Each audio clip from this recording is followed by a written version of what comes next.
নিজের বউকে কোনোদিন মায়ের উপর প্রাধান্য দিবা না।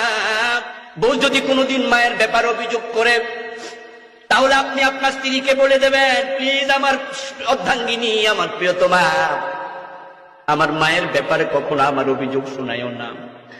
কারণ এমনও তো হতে পারে তোমার এই কথাগুলোর কারণে আমি মায়ের সাথে বেয়াদবি করে ফেলতে পারি।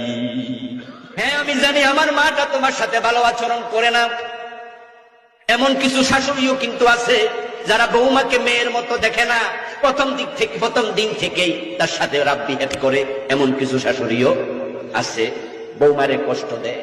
নিজের মেয়েটা বিয়ে হলে শ্বশুর বাড়ি থেকে যখন জামাই নিয়ে আসে, তখন ফজরের পরে 1 ঘন্টা 2 ঘন্টা ঘুমাইতে দেয়। নতুন বিয়া হয়েছে, কেউ ডাকিস না আমার মাইয়া।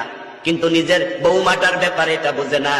বিয়ের পরের দিন পাক করে ধাক্কায়া ঢুকাইয়া দেয়, ওরে একটু রেস্ট নিতে দেয় না। এই মেয়েটা তো রাঁধতে জানে না, বাবা মার বাড়িতে শিখে নাই, কিন্তু তাকে দিয়ে এমন কাজ করায় সে হাত পোড়াইয়া ফেলে, তরকারি কুটতে গিয়ে হাত কাইটা ফেলে, ওর উপর জুলুম করে। হতে পারে আপনার মা জালেমা, সে জুলুম করে। তারপর আপনার বউকে আপনি বলে দেবেন, আমার মাটা যদি পাগল হতো আমি করতাম কি? মা তো আর ফালানো যায় না। ধৈর্য ধরো, সহ্য করো, আমার মায়ের বিরুদ্ধে আমার কাছে নালিশ দিও না। কারণ যদি মা বদদোয়া দেয়, আমার ক্ষতি হয়, সে ক্ষতি তো তোমারও হবে।